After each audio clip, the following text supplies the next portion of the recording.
Bonjour à tous et bienvenue dans ce nouvel épisode de Portrait de nomade. Aujourd'hui, on vous fait découvrir un jeune couple qui venait tout juste de prendre la route dans leur nouvelle van aménagée qu'ils ont construit eux-mêmes avec l'aide de leurs parents. Aujourd'hui, on parle avec Dominique et Marie-Pierre de Van Life Saga.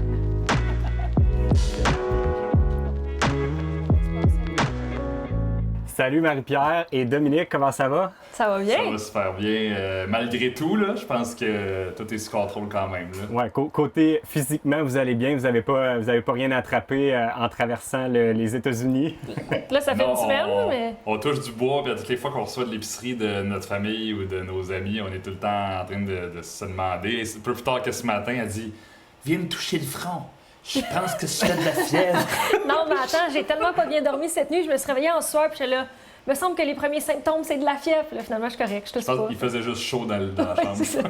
Mais moi, j'étais pareil pendant qu'on était en quarantaine. Là, quand on est revenu, tu sais, on a traversé quand même le Mexique quasiment à moitié, les États-Unis au complet, puis un bout du Canada pour revenir chez nous. Tu sais, plein d'échanges d'argent dans les postes de péage, des arrêts un petit peu partout. Puis pendant qu'on était en quarantaine, j'avais mal à la gorge. Puis là, j'étais là, je pense que je l'ai, je file pas. Oui, on était dans le début de la journée, puis il était couché sur le divan, il dormait. Puis là, je me suis dit, il a assez dormi, tu sais. J'avais tout préparé pour qu'on aille juste marcher dans les bois, parce qu'on était dans un chalet, puis on croise personne. Puis j'ai dit, ah ouais, mais habille-toi, mets tes raquettes, tout ça. Puis il dit, je file pas. Puis tu sais, tu le voyais, là, qu'il filait pas. Puis il dit, je pense que je l'ai attrapé.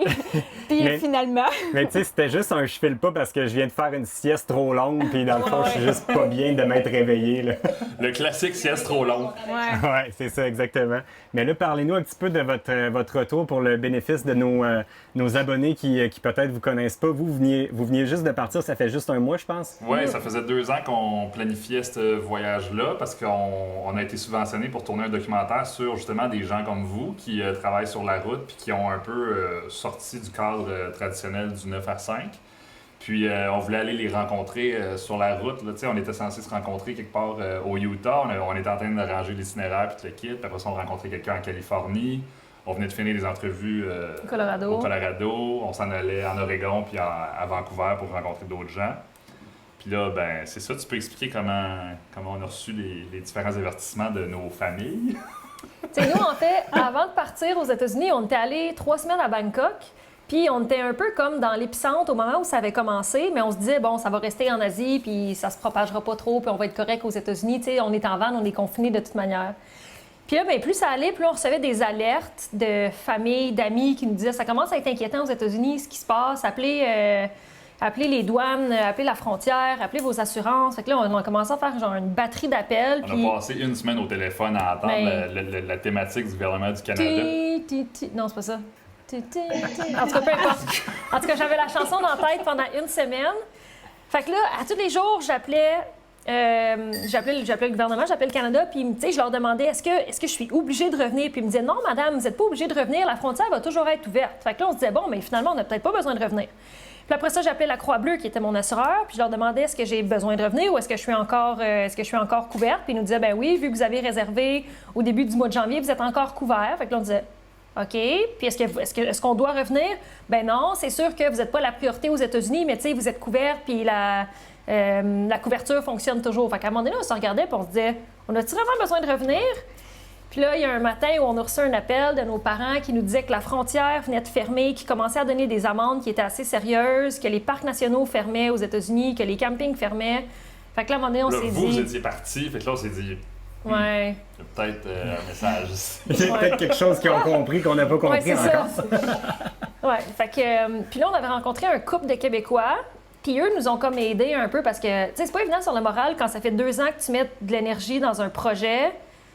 Moi, je suis au doctorat, puis c'était le seul moment où je pouvais partir. Tu sais, c'est le moment de la rédaction. Fait que c'est tough quand tu mets autant d'efforts dans un projet, puis après 1 mois, qui s'avérait au début être un projet de 6 mois, tu te fais dire, tu sais, tu es obligé de revenir à la maison, puis tu sais pas si tu peux repartir. Ouais. Puis avec un peu de réflexion, après ça, on se dit, hey, c'est pas si pire que ça. Comme, tu sais, il y a des gens qui s'en allaient aux Jeux Olympiques, qui feront pas les Jeux Olympiques cette année, puis qui vont peut-être manquer leur chance. Fait que mon petit road trip, je vais me calmer, mais quand même, tu sais, ça. C'était quand même tough. C'est tough sur le moral. Je comprends votre décision, puis nous autres, elle a peut-être été plus facile à prendre parce que nous, on sait que, tu sais, au pire, quand ça va être fini, on va repartir, vu qu'on n'a plus de maison, on a tout organisé pour être nomade à temps plein. Fait que nous, on se disait, bah, c'est que partie remise. Là. Ça nous fera des affaires qu'on n'aura pas vues à retourner voir pour les prochaines années. Fait que c'était plus facile. Mais je me mets dans votre peau de notre premier road trip où nous, on était partis comme vous pour juste un certain laps de temps en se disant qu'on reviendrait après ça puis qu'on n'aurait pas le temps de repartir. J'aurais sûrement étiré la sauce comme vous autres jusqu'à la fin, c'est certain. C'est ça. Mais je pense que c'était ça qui était tough. On a commencé à réaliser qu'il fallait qu'on revienne quand on était à Monument Valley, au Utah. Une de mes places préférées en plus. Puis c'était censé être un des highlights de ce segment-là. J'adore la vallée, j'adore le vibe Navajo qu'il y a là-bas, j'adore tout de ce coin-là. Puis là, quand on allait profiter d'une des plus belles places, c'est là qu'on a commencé à recevoir les appels de comme vous devriez revenir, c'est pas safe, on peut pas aller voir grand-maman, maman a de la misère à pas aller voir ma grand-mère. Fait que là, je suis comme, ah non, ça va-tu arriver là? Est-ce que les nuages s'en viennent à ce moment-là? Puis c'est à partir de ce moment-là qu'on a un peu virevolté. Là. On est allé au nord du Utah, il faisait trop froid, notre chauffage il a lâché. Mais c'est ça, parce qu'en fait, à un moment donné, on s'est dit, hey, au lieu de revenir, on va juste monter dans le nord, on va rester dans l'ouest. Quand ça va se calmer, à la limite, on redescendra. Puis si ça se calme pas, ben, au moins, on va pouvoir continué à profiter du voyage dans l'ouest. Là, le chauffage a lâché. Fait que là, on est monté à un moment donné, puis je pense qu'il a fait -7 une nuit, puis on a fait... Fuck that! On peut pas faire ça pendant 2 mois, là. Fait qu'on est redescendu. Rendu là. Le plan, c'était qu'on repasse par le sud des États-Unis si jamais on revenait, mais là, on est descendu jusqu'à Phoenix, où ce qui fait un peu plus chaud. Là, on a reçu un autre courriel de la part du père à Marie qui a ouvert mon courrier, puis il a dit il y a un recall sur votre véhicule. Fait que là, j'ai dit attends, il y a un recall à quel niveau? Puis la transmission, le véhicule est stationné en arrière de nous autres, la transmission, elle a un problème, puis elle menace de lâcher à tout bout de champ. Fait que là, j'étais comme. Au palais. OK, c'est sûr que tu me niaises. Fait que là, mon père appelle le même après-midi. Il dit ouais, ton Webasto, ton chauffage, il va falloir le faire au Québec. Je pense que ça va prendre 3 semaines de toute façon avant qu'on ait les pièces. Puis avec la crise, ça se peut que ce soit plus long. Puis c'est ça, tout était en train de péter sur nous autres. J'étais comme OK. Il y aurait une tornade qui nous aurait rentré dedans, j'aurais même pas bronché. Eh ben, j'ai quasiment le goût. Ma prochaine question, j'ai le goût d'inverser mes questions parce qu'on embarque dans le sujet de votre van puis de ton père, mais pour vrai, pour ceux qui ont jamais vu votre van, moi je trouve personnellement que vous avez une des plus belles vannes qui a été construite, mettons, à la main, pas faite par une entreprise spécialisée là-dedans, mais elle est vraiment super belle. Puis j'étais curieux de savoir, c'était quoi vos priorités dans la construction? Est-ce que c'était le look pour que ça soit beau? Est-ce que c'était la toilette, douche, l'espace pour cuisiner? C'est quoi exactement qui étaient vos priorités dans la vanne, dans la construction? C'est une vraiment bonne question. Ben, la réalité, c'est que Dom et moi, on avait fait beaucoup de voyages en van avant de construire notre van. Puis ça, pour nous, c'était super important parce que on savait qu'on voulait passer un bout de temps dans la van, on savait qu'on allait devoir travailler dans la van. C'était important pour nous d'essayer plusieurs modèles puis de voir ce qui fonctionnait. Parce qu'on a souvent essayé des vannes qui étaient bien belles, mais qui n'étaient pas pratiques. Puis à l'inverse, on en a essayé qui étaient bien laides, mais qui étaient vraiment pratiques. Fait comme on a fait un amalgame de tout ça. Moi, ma priorité numéro 1, c'était que à l'arrière, il devait y avoir une dinette banquette qui devient un lit pour qu'on puisse travailler dans le jour, puis que le soir, on puisse faire le lit. Ça, c'était ma plus grosse priorité. Puis des fenêtres. Je sais que c'est pas super bon en termes d'isolation, mais j'avais besoin de lumière. Si je suis dans un si petit espace, j'ai besoin de lumière, puis j'ai besoin de voir ce qui se passe à l'extérieur, sinon t'es beaucoup trop confiné. Fait que ça, c'était mes priorités. Puis toi, tes priorités, c'était genre des tires, un rack, puis... Moi, il fallait qu'il y ait les plus gros tires, il fallait qu'il y ait le plus gros rack, il fallait qu'il y ait des stripes jaunes sur le côté. C'est vrai, le fait, c'est que c'est vrai. On a quasiment les mêmes priorités de couple. Moi aussi, c'est bien important, les tires. Ben, sais-tu quoi? La première chose que tu me dis, c'était la toilette, hein? Ouais, ben moi, c'est vrai que vous avez pas la priorité de la toilette. Moi, la toilette, c'est comme mon bureau. Ah ouais, ben c'est ça. Mais le pire, c'est que j'ai des problèmes, là, mais j'ai beaucoup de gestion intestinale à faire, puis étrangement, je me débrouille très bien avec une pelle dans le bois, tu sais. Mais sur la route, étrangement, t'es aussi hyper stable. Ouais, sur la route, je suis très, très stable. Fait que c'est rien que drôle, je sais pas. Moi, mes priorités, pour de vrai, c'était la dinette en arrière parce qu'il fallait qu'on utilise ça comme studio. Parce qu'on produit un peu comme vous sur la route, mais comme moins fréquemment. Vous êtes très, très bon dans ce que vous faites, là. On avait aussi besoin de toutes les fonctions. Donc, cuisine, il fallait qu'on puisse conserver de la nourriture, il fallait qu'on puisse la laver, il fallait qu'on puisse gérer notre eau l'hiver. Fait que ça voulait dire pas un système permanent. Puis le design, évidemment, tu sais, on est 2 personnes qui travaillent en créativité la plupart du temps. Fait qu'il fallait pas qu'on rentre dans la van en disant « Ah, c'est croche, ah, c'est laid, ah, c'est ci, ah, c'est ça ». Fait que le schème de couleurs que vous voyez dans la van a été réfléchi sur 9 mois. Ouais. Avec toutes les teintes de bois, les peintures, les types de bois, les poignées, le style shaker qu'on a modifié une couple de fois avec mon père, le plancher en vinyle, on voulait pas quelque chose qui ait l'air du vinyle. Fait que tout a été vraiment calibré à la texture près pour que ce soit le plus intéressant. Puis je pense que ça a porté fruit parce que cette année-là, on a été featuré dans les plus belles vannes de l'année. Par Tiny House. Incroyable, moi je la trouve super belle. Moi j'aime la symétrie, j'aime les couleurs, tout est vraiment. Je pense que si on devait s'en designer une, on copierait la vôtre. Ouais, En fait, coller. on engagerait vos parents. c'est les parents à qui c'est-tu vos parents les deux ensemble ou c'est les parents de un? C'est, Ah ouais, des deux? Les deux, ouais. Les deux papas, ils ont je fait... je sais pas comment ça a commencé cette histoire-là, mais mon père a toujours été un peu genre bisouneux, mais genre très bon bisouneux, là, comme à la maison, il faisait des meubles quand il était jeune. Il est puis très, très bon bisouneux. il a auto-construit sa maison. Puis ton père, à l'inverse, en fait, ton grand-père était ébéniste. Ouais. Ouais, puis son père est très minutieux, fait qu'ensemble, ça fait comme un genre de melting pot, un genre de power builder duo de comme nous autres, on connaît les chars, on connaît les meubles, on connaît les moteurs, on va tout faire ça ensemble. J'ai fait, Ouais. c'est là que vous nous apprenez que vous êtes capable de faire des vannes dans la vie. Puis pour de vrai, là, tu regardes aller les deux, on a des séquences de ça, on va vous les envoyer. Ils sont autour de l'ordinateur, là, puis ils se challengent sur les angles, sur les ci, puis sur les ça. Après ça, ils se challengent sur comment bâtir les murs. C'est vraiment des ébénistes semi-professionnels. Puis tu sais, mon père est très bon en ce qui est plus rough. L'isolation, le plancher, la structure. Puis le paradum est plus minutieux. Fait que ce que mon père aime moins faire, le paradum le complète super bien. Puis tu sais, ton père est plus minutieux, mais mon père, je pense qu'il y a comme une... Je sais pas si c'est une meilleure technique où il est plus rapide dans l'exécution. Fait qu'ensemble, c'est vraiment beau à voir pour vrai. C'est le duo qui se complète bien. Ouais. Vous les regarderiez c'est travailler. vraiment intéressant. C'est ils cool. sont incroyables pour vrai. Puis j'essaie de réfléchir à une manière qu'ils puissent partager leur savoir. Puis tu sais, j'imagine déjà des ateliers où ils montrent comment faire des cabinets, comment faire des portes, comment faire des affaires de même. Fait que je pense que ce serait vraiment cool. Ouais, c'est clair qu'il y a de la place pour du contenu intéressant comme ça sur le web. Moi, j'ai une question pour vous. C'est quoi qui vous a inspiré à vouloir vivre la van life?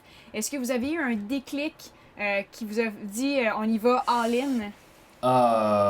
Oui, ben moi ça remonte à loin. Là. Moi j'ai été élevé dans un Ford Corsair 1985. C'est comme une vieille vanne brune et beige dégueulasse, mais comme tu rentres en dedans, c'est comme un peu un petit appartement le fun. Puis mes parents sont tous les deux militaires. Fait que ce qui arrivait dans ce temps-là, c'est que quand on était en déménagement entre deux places, le week-end ou pendant les vacances, où est-ce qu'on était, tu penses? Dans le véhicule. Fait que il y a un été, quand je suis déménagé au Québec pour la première fois, où on a passé 3 mois et demi à habiter dans la vanne, puis depuis ce temps-là, je me suis dit, une maison ou une maison avec des roues, il n'y a pas grande différence, tu sais. Puis je pense que moi, ça vient de là. Puis quand j'ai rencontré Marie-Pierre, pour la séduire, je lui ai dit « Je t'amène en Islande ». C'est vrai, il m'a dit ça. En fait, je t'avais dit que je voulais aller en Islande, puis tu m'as dit « Parfait, notre premier voyage, on va louer une vanne en Islande ». Fait que là, j'ai regardé les prix de la vanne en Islande, c'était 6 000 €. J'ai fait « Oh, on n'ira peut-être pas en Islande ».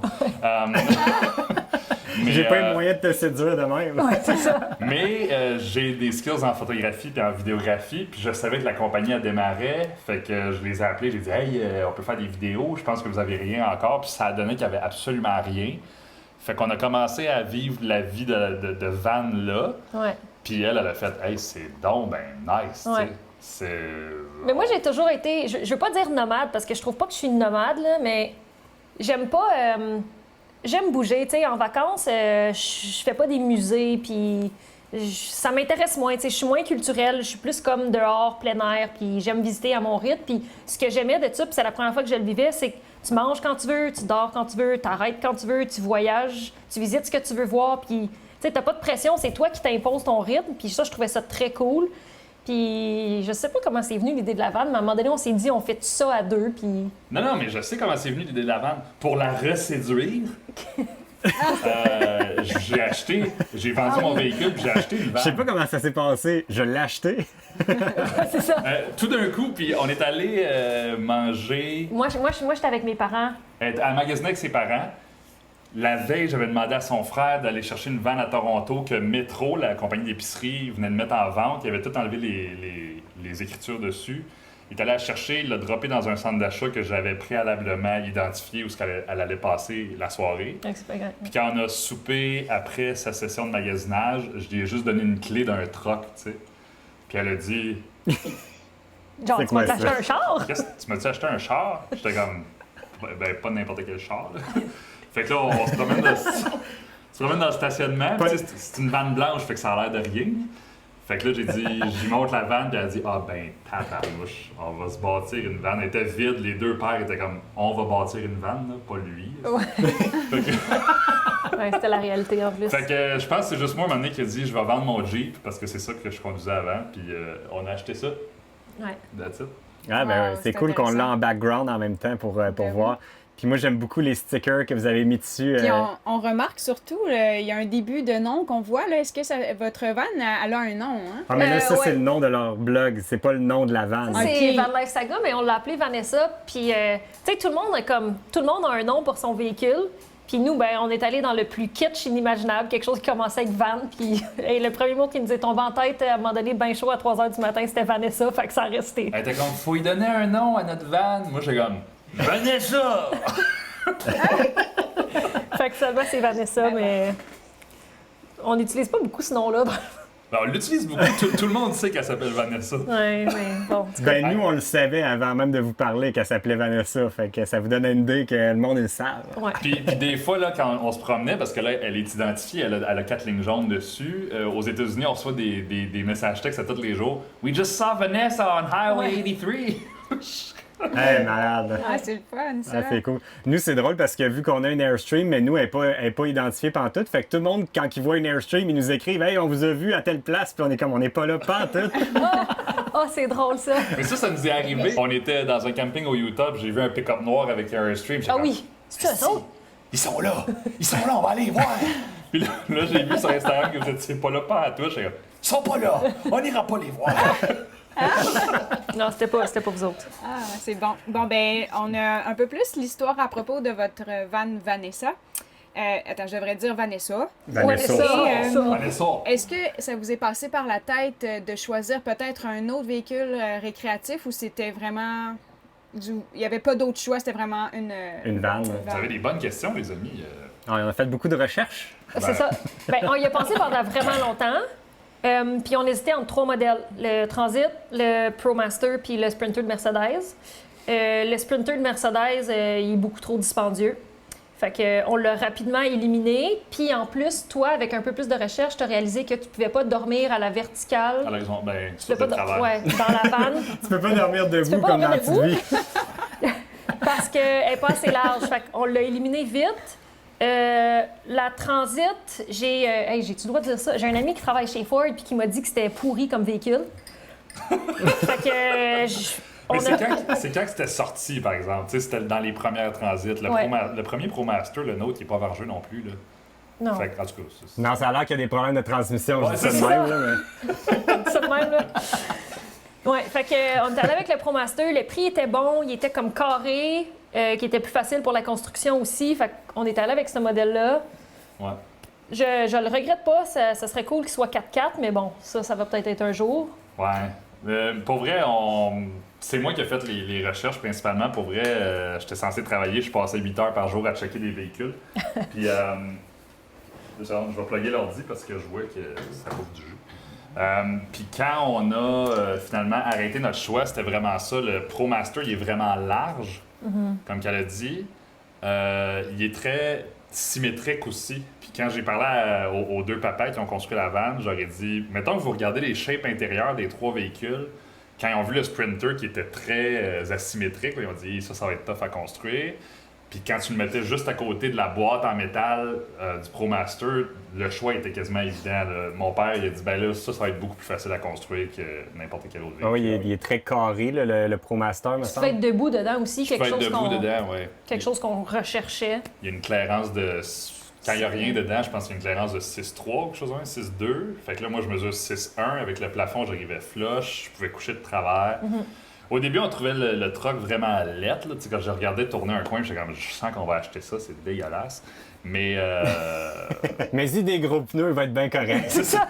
On a mis des pneus dessus puis des lignes, man. On dirait même pas un ProMaster, c'est malade.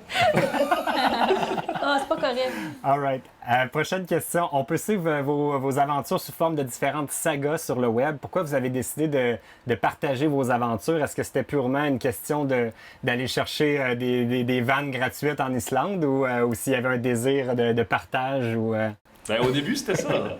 Ben, au début, c'était ça, mais la réalité, c'est que, en fait, c'était pas ça. En fait, parce que le premier voyage qu'on a fait en Islande, on avait promis à la compagnie une vidéo, genre recap de notre voyage, puis des photos, puis c'était ça le deal. Puis après ça, rendu là-bas, moi puis Dom, on s'est dit, hey, on fait-tu comme un 5 jours ou un 6 jours, pas d'Internet, pas de téléphone, pas rien? Fait qu'on est arrivé en Islande, puis c'était comme silence radio avec mes parents, il n'y avait aucune communication. Puis à un moment donné, Dom a dit, en fait, j'ai dit, on va appeler mes parents ce soir, ça fait longtemps qu'on leur a pas parlé. Puis Dom a dit, au lieu de les appeler, on va leur faire comme un petit recap vidéo d'1 minute de ce qui venait de se passer dans la semaine. Fait qu'on a fait des entrevues. C'était la première fois que je me mettais comme un micro. Puis j'étais tellement pas à l'aise. Il faudrait que je sorte des bouts de cette entrevue-là. Je savais pas quoi dire. Ses premiers micro-cravates, c'était en Islande. C'était l'enfer. J'étais pourrie. Puis je me regarde après, puis je m'entends. Puis on dirait que j'ai 8 ans dans la vidéo. C'est n'importe quoi. Mais bon, fait qu'on a envoyé ça à mes parents. Puis là, Dom, il dit, on appelle ça comment? Puis je suis comme, ben histoire en islandais, c'est saga. Puis il fait fret, Popsicle Saga. Puis ça a resté. Puis le monde ont comme accroché à Popsicle Saga. Puis depuis, une fois qu'on revenait de voyage, les gens nous demandaient, allez-vous faire une saga, allez-vous faire des vidéos, puis ça a comme resté, puis... Ouais, c'est quand les gens ont commencé à nous appeler en disant, il va y avoir une saga en Nouvelle-Zélande, il va y avoir une saga au Colorado, il va y avoir une saga en Afrique. J'ai fait, OK, vous appelez ça des sagas par vous-même, tu sais? Ouais. Ben, ça veut dire ce que ça veut dire, une saga, ça. tu sais. Ouais. C'est ça, tu sais, c'est comme... Dans le langage islandais, c'est comme les générations de storytelling familial, puis épique, puis tout le kit sur comment le Nord s'est développé, mais comme dans le langage québécois, ça veut juste dire une bonne ou une très mauvaise Ouais, histoire. Ouais. C'est une histoire, c'est ça. Ouais. Parmi toutes les sagas que vous proposez sur votre chaîne, si nos abonnés avaient à en écouter qu'une seule, ça serait laquelle et pourquoi? Attends, puis je veux juste vous donner une petite précision, c'est que dans le fond, c'est une façon de vous demander un peu c'est quoi votre destination préférée dans tout ce que vous avez fait, ou du moins la série que vous avez le plus aimée, parce que des fois, c'est pas tant la destination, mais des fois, c'est la série qu'on trouve meilleure, même si la destination était pas... Moi, je sais. Là. Toi, tu sais? Ben oui. Ah, moi, je sais pas. La saga en Norvège, elle est particulièrement réussie, je pense, parce on n'est pas des documentaristes professionnels, puis on n'est pas des vidéastes professionnels non plus, fait qu'on se dit comment on peut intéresser les gens. Puis je pense qu'en Norvège, on a réussi à sortir de la technique vidéo, faire OK, il faut raconter une histoire, puis l'épisode 4 de Viking Saga... Dis pas ce qui se passe. Ben non, je dirais pas ce qui se passe, il y a un punch à la fin. Mais on a rencontré des gens, qui nous ont touchés, qui n'étaient même pas prévus à l'horaire. On s'est fait inviter chez les Norvégiens à manger des oiseaux sauvages. Tu sais, j'étais comme, OK, il se passe de quoi, là? On n'a rien à inventer, là. Il y a quelque chose d'intéressant qui se passe. Puis je pense que c'est une des premières sagas où on a dit, OK, le mot saga est approprié, il y a des choses qui se passent, puis justement, il y a une fin intéressante. Je pense qu'il a raison. Fait que épisode 4 de Viking Saga, selon moi, c'est celle qui représente le plus où on veut aller, puis je pense que c'est une de nos destinations préférées aussi. Ouais, c'est un sacré beau pays, la Norvège.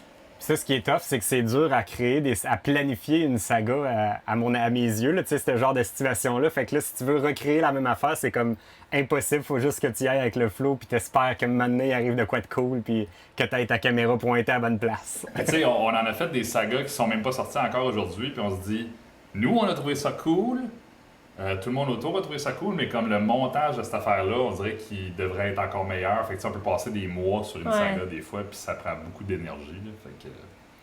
Fait que c'est ça. Ouais. Mais le documentaire, où est-ce qu'on s'en va, il s'inspire un peu de cette approche-là aussi. T'sais, on voulait vous rencontrer, vous, passer 3-4 jours à Sedona, je pense. Puis ça a été vraiment épique, là, comme toutes les hikes, tout le village où on serait arrêté à Sedona, ça aurait été vraiment malade pour genre, prendre une bière, rencontrer des gens. Puis on aurait vraiment eu du fun. Mais tu sais, c'est ça. Je pense que l'intérêt de nos capsules, c'est ça. Ouais. C'est raconter les histoires des gens qu'on rencontre. C'est ça. Au début, c'était à propos de nous, puis plus on évoluait là-dedans, plus on se disait, je veux plus que ça soit à propos de nous. Tu sais, je veux que ça soit à propos des gens qu'on rencontre, puis pourquoi eux se sont inspirés de ce mode de vie-là, puis pourquoi ils le vivent maintenant. Puis maintenant, c'est ce qu'on cherche à faire. C'est plus tant nous, c'est à propos des autres.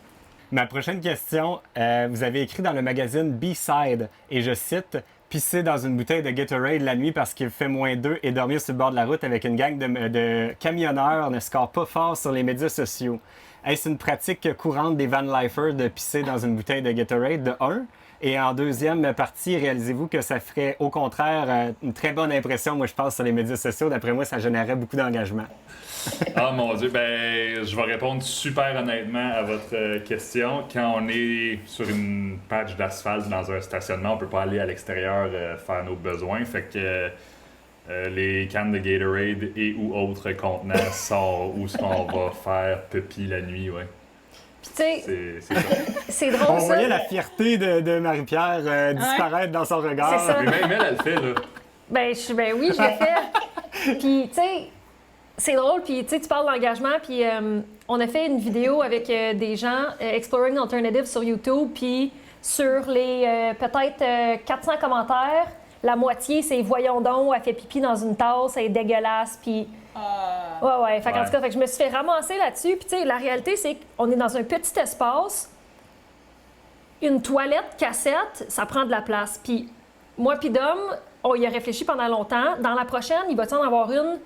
Je le sais même pas, tu sais. On n'en a pas en ce moment, puis j'en ai pas tant besoin. C'est dégueulasse, mais il existe ce qui s'appelle un Go Girl, qui s'appelle chez Sport Expert, qui est comme un entonnoir dans lequel tu peux faire pipi dans une bouteille. Puis je fais pas tout le temps pipi là-dedans. Tu sais, souvent, il y a des restaurants, où il y a des Walmart, où il y a autre chose, où il y a des terrains de camping, ou même des terrains qui sont dispersed camping, le BLM, qui a des toilettes où tu peux aller faire pipi. Mais des fois, c'est surtout au Québec, il n'y a pas de terrain de camping ou il n'y a pas d'endroit où tu peux aller dormir dans un bois. Fait que quand tu es dans un Walmart, ben. Puis les Walmart sont pas ça. toujours 24 heures, nous autres. Au Québec. Non, ici non. Fait que. Fait que ouais, c'est ça. Puis la citation, quand on a discuté avec l'équipe éditoriale de B-Side, c'était vraiment ça. Il y a vraiment comment t'appelles ça? Une dualité là, entre ce que tu vas voir sur les réseaux sociaux, puis ce que nous, on prend le temps de mettre en ligne, puis ce qui est en réalité peut-être moins intéressant pour le public. Puis ça, c'est vraiment l'exemple même de ce que les gens ne savent pas ou ne veulent pas savoir quand ils regardent un wall parfait de photos de vannes, puis de coucher de soleil, puis tout le kit. Fait que ça génère de l'engagement, mais pas nécessairement positif, c'est ça le Non, problème. c'est ça. C'est ça. Fait que tu sais, comme quand j'ai fait la citation, la réalité, c'est que 2 jours sur 5 ou 2 nuits sur 5 pendant qu'on était aux États-Unis, notre voisin de gauche, notre voisin de droite, c'est des camionneurs américains. On est à 600 pieds d'une toilette ou 1 kilomètre d'une toilette où il n'y en a rien que pas. Fait qu'il faut qu'on pisse dans une bouteille de Gatorade. Puis ça, c'est qu'est-ce qu'il faut que tu sois prêt à faire si tu veux te promener dans notre setup qui est très minimal. Ouais. Ou il faut que tu apprennes à gérer une toilette. Puis vous le savez, là, comme gérer une toilette, vider une toilette, hiverniser une toilette, le kit, c'est pas quelque chose qui est le fun à faire, puis c'est pas quelque chose qui va être le fun pour personne. Fait que... Non.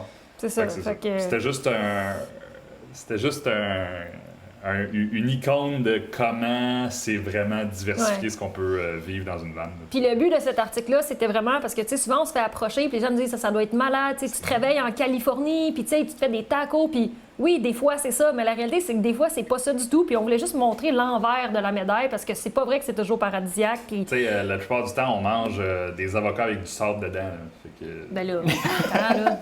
Attends. Ben, au Utah, là, faut que tu sois prêt à parce qu'il avoir... est gauche. Ah, c'est ça. Fait que ça, c'est quand les avocats sont pas chers. Hein. Ouais, c'est ça. Mais non, mais tu sais, ça c'est un autre exemple. C'est tout le monde est comme on va prendre une photo de notre plat sur le bord de la plage en Californie. Mais nous autres, on l'a fait à Lone Rock, au Utah. Puis ta bouffe elle est pleine de sable parce qu'il y a du sable partout, tu sais. Ils vendent, il y a du sable. Ils vendent, il y a du sable. Fait que là, toi, tu manges, t'es comme il y a du croustillant dans ta sauce salsa. C'est comme, ben oui. Mais... Fait que tu sais, c'est plein de. Ouais. C'est juste plein de downsides qui sont pas si pires que ça, mais qui font en sorte que. C'est pas des downsides, c'est la réalité. C'est la réalité. Puis Ouais, c'est une ça. réalité que tu verras pas en ligne parce que les gens veulent pas la mettre en ligne. C'est ça. Fait que... Puis, parlant de réalité, est-ce que vous croyez que la van life, c'est un mode de vie qu'on peut vivre vraiment à long terme? Ben sinon, ça serait pour combien de temps, vous pensez? C'est quoi le temps maximum que tu dis après 1 an à temps plein dans une vanne, t'es plus capable puis t'abandonnes? C'est quoi? Ça serait quoi votre maximum à vous autres, mettons? Là? C'est une des questions au cœur de notre documentaire, ça. À savoir à quel point c'est viable sur le long terme faire ça. Puis à date, on a malheureusement dû arrêter les entrevues. Ouais. Mais à date, ce que les gens nous ont dit, puis on a rencontré un couple qui a travaillé chez Google en Californie, puis ils ont eu une vraiment bonne réponse à cette question-là. Puis je pense que c'est la réponse que je vais te donner. C'est tu peux essayer de travailler ou d'aller à l'école, puis que ça fait pas ton affaire, fait que tu décides de partir en vente. Là, tu peux partir en vente pendant 1 an, 2 ans, 3 ans, etc. Mais bottom line, ce que les autres pensent, c'est que tout le monde va réaliser que le juste milieu, il est quelque part entre les deux. Là. Puis que c'est à toi de décider quand est-ce que tu as fait le tour de l'un et de l'autre. Puis qu'il faut que tu bâtisses ta vie parfaite à partir de ce que tu as appris des deux extrêmes. Puis je trouvais ça vraiment intéressant comme théorie. Là. Moi, je vais pas donner la même réponse que toi. Moi, je pense que ça dépend. Ça dépend de ton métier, ça dépend de ton mode de vie, ça dépend de ton setup familial. Moi, je suis proche de mes parents. Je sais pas si je serais capable de faire ça si j'étais. Oh, j'ai dit ça.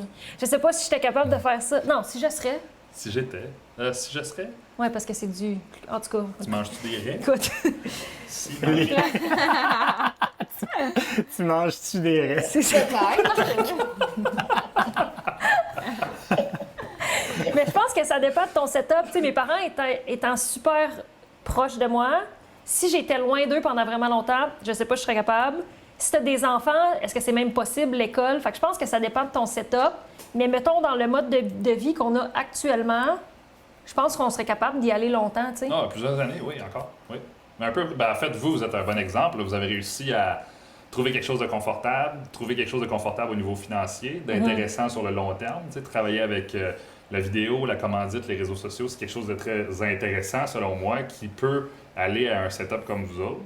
Mais à l'inverse, ceux qui trippent vraiment fort, qui n'ont pas vraiment une bonne idée dans quoi ils s'embarquent, puis que finalement, ils n'ont pas de plan financier, ils n'ont pas d'engagement, ils n'ont pas d'intérêt autre que juste tripper sur le van life. J'ai comme l'impression que c'est une recette pour du court terme seulement, malheureusement. Ben, c'est ça. Je pense qu'il faut avoir un plan à long terme financier aussi, tu sais.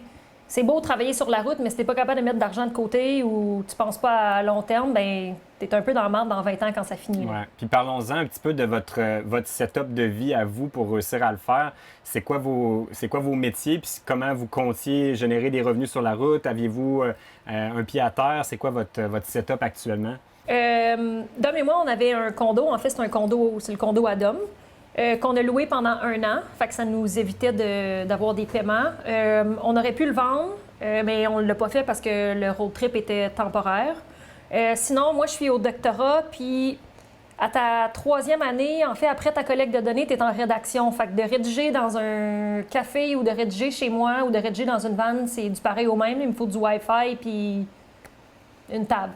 Fait que, puis un laptop. Fait que, Il faut une table! il faut une table, c'est très important la table. Elle peut pas travailler sur ses genoux, là. Impossible. Laptop, là, non, c'est lap table.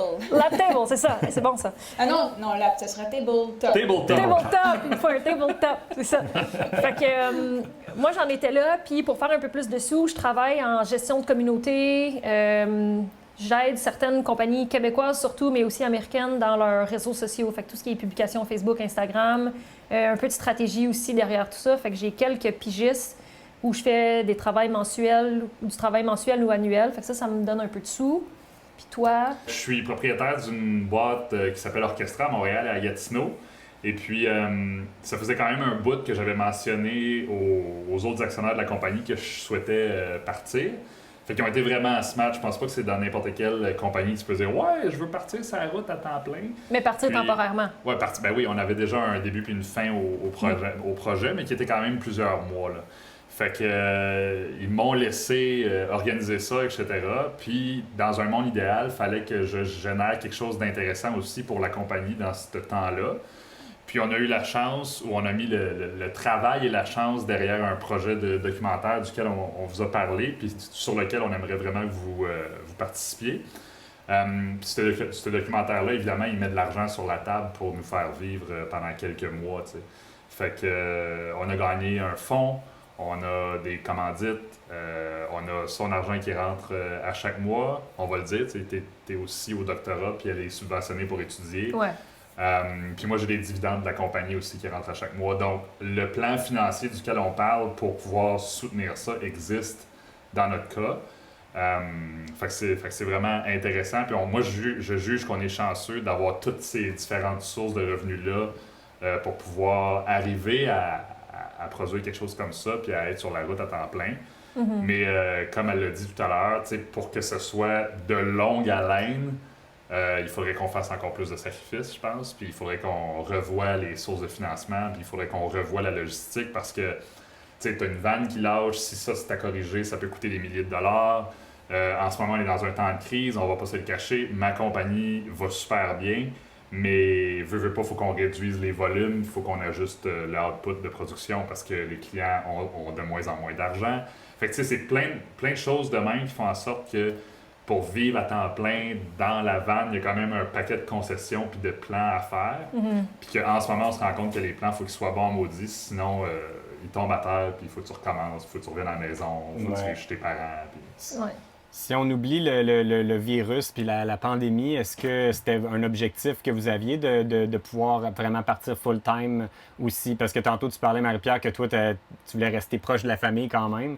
C'est un peu une chose qui est difficile dans ce mode de vie-là, parce que c'est pas comme en avion que tu peux revenir 2 semaines. Si tu veux revenir, c'est beaucoup de temps puis d'argent de ramener la vanne puis de repasser du temps. Nous, on le fait 6 mois in, 6 mois out. Mais c'est l'équilibre avec lequel on était à l'aise. Mais je sais pas pour vous, c'était quoi le plan s'il n'y avait pas de pandémie mondiale? S'il n'y avait pas de pandémie, puis c'est une vraiment bonne question parce qu'il y a 2 ans, Dom et moi, on est allés en vacances, puis on a fait chacun sur une feuille, on a écrit des mots qui représentaient pour nous le voyage. Puis Dom et moi, on avait une idée. Tire! Ligne jaune! Dom et moi, tout à fait. On avait une idée complètement différente du voyage. Moi, je cherchais comme un peu plus de liberté, je cherchais à vivre quelque chose à l'étranger, je cherchais à genre modifier mon mode de vie. Tu sais, au quotidien, je suis pas super active, je voulais comme me rapprocher de la nature, faire un peu plus de hike, changer mon alimentation. Fait que c'est des trucs que je voulais faire. Mais toi, tu sais pas ce que tu cherchais. Fait que en fait, j'espérais que ce 6 mois-là m'aide à répondre à des questions que j'avais par rapport à moi, ce que je voulais faire à long terme, modifier un peu mon mode de vie. On consomme beaucoup, tu sais, on allait beaucoup au restaurant avant de partir. On n'était pas actifs, on restait à la maison. Fait que j'essayais un peu de changer ça. Ça, c'est... Ben, moi, de mon bord, évidemment, j'avais aussi des exigences ou des... Ouais. Il y a des attentes au niveau de la compagnie que je peux pas ignorer. Il y a une équipe avec qui je travaille que je peux pas ignorer non plus. Puis, veut pas, elle a un doctorat à faire. Moi, j'avais un documentaire à produire aussi. Puis, veut pas, dans l'industrie de la production, quand tu signes un premier contrat ou un premier projet comme ça, tu peux pas te tromper tant que ça. Il faut vraiment que ce soit bon, le monde te fait confiance, le monde te donne de l'argent, le monde te donne du temps, les intervenants comme Il y nous a de la autres. pression qui vient avec ça. Mais Ouais, oui. fait que, tu sais, veux pas, je pouvais pas ignorer ce côté-là qui était très lourd aussi. Fait que, tu sais, faire ça à long terme pour répondre à ta question, dans un monde idéal, oui, mais je sais que nous deux, on serait pas capable de faire fi d'un bon plan financier ou d'un bon plan de carrière pour y arriver, tu sais, dans des mots plus simples. Je pense que si on voulait faire ça plus longtemps, il faudrait qu'on ait un plan qui est encore plus béton pour pouvoir faire tout soutenir autour de nous autres. Puis on reviendrait, je pense, c'est toi aussi, t'es proche de ta famille. Moi, ma mère, elle a eu une santé qui était plus fragile, ça va vraiment mieux maintenant. Mais, tu sais, je pense qu'on trouverait des manières de revenir une fois de temps en temps. Puis Un peu comme vous, là. Ouais, solidifier un peu la patente puis repartir, là. Ben, je pense que c'est de même un petit peu pour tout le monde qui voyage, soit full-time ou soit fréquemment, on va dire.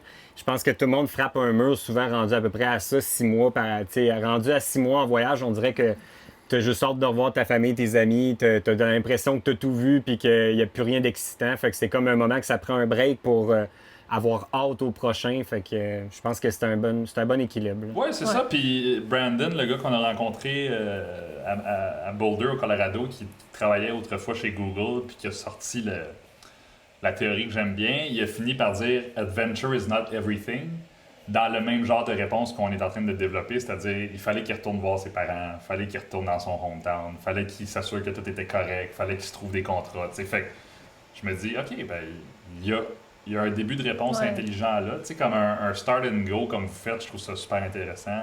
Il y en a plein d'autres là, qu'on voit passer sur Instagram du Québec qui sont en Amérique du Sud, qui reviennent, qui repartent, qui reviennent. Là, je me dis, il y a peut-être une tendance là qui est une bonne affaire quelque part, parce que tu sais, je pense que des gens qui partent puis qui disparaissent puis qu'on voit pas pendant 3 ans, sont soit très aventureux ou ils ont soit des problèmes qu'on connaît pas, tu sais. Ou des... Ouais, ou ils ont peut-être juste moins d'attaches familiales et amies. C'est ça. mettons, là. Ouais. Fait que, tu sais, des fois, je les envie, je me dis, crime, comment tu fais pour rester autant de temps au Yukon sans voir ta famille et revenir après 7 ans? Fait comme, coucou, j'existe encore.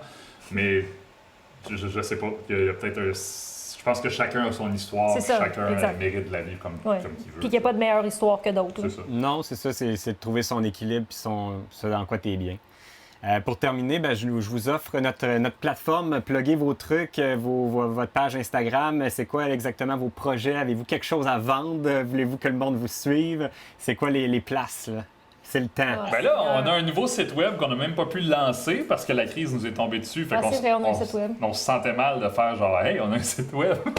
Ouais, puis on a écrit des articles. Les miens partagent surtout les itinéraires de voyage qu'on a fait parce que c'est une question que les gens nous demandent beaucoup. Puis ben, les articles d'hommes sont genre rigolos puis imbéciles. Fait que c'est comme un beau ballon entre...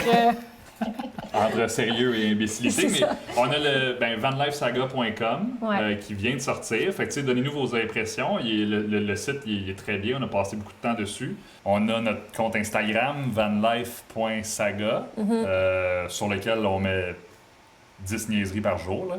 On met beaucoup de niaiseries, ouais. On a notre compte Facebook, vanlifesaga. Mais on n'est pas tant actifs sur Facebook. Il va falloir s'y mettre, là. On n'est pas très bon sur Facebook. On a besoin de conseils. Avez-vous des conseils? Ouais, c'est ça. Alors, on restera après l'appel. Ah, c'est ça. Puis c'est Je pense que c'est ça. c'est tout, je pense. Je pense que oui.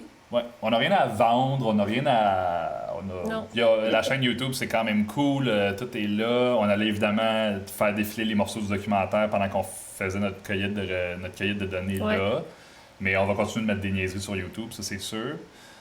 Puis c'est tout, je Ouais. pense. Mais le gros morceau va être l'année prochaine, quand le documentaire va être prêt. Je pense que ça va être, pour vrai, les intervenants qu'on a sélectionnés, je pense que ça va être vraiment bon.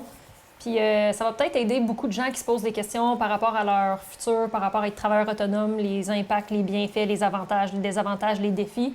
Fait que je pense que ça va donner beaucoup de réponses aussi à des gens. Fait que... Ouais. Puis votre plan pour le documentaire, c'est aussitôt qu'on a le droit de sortir puis de quitter le pays, vous repartez sur la route?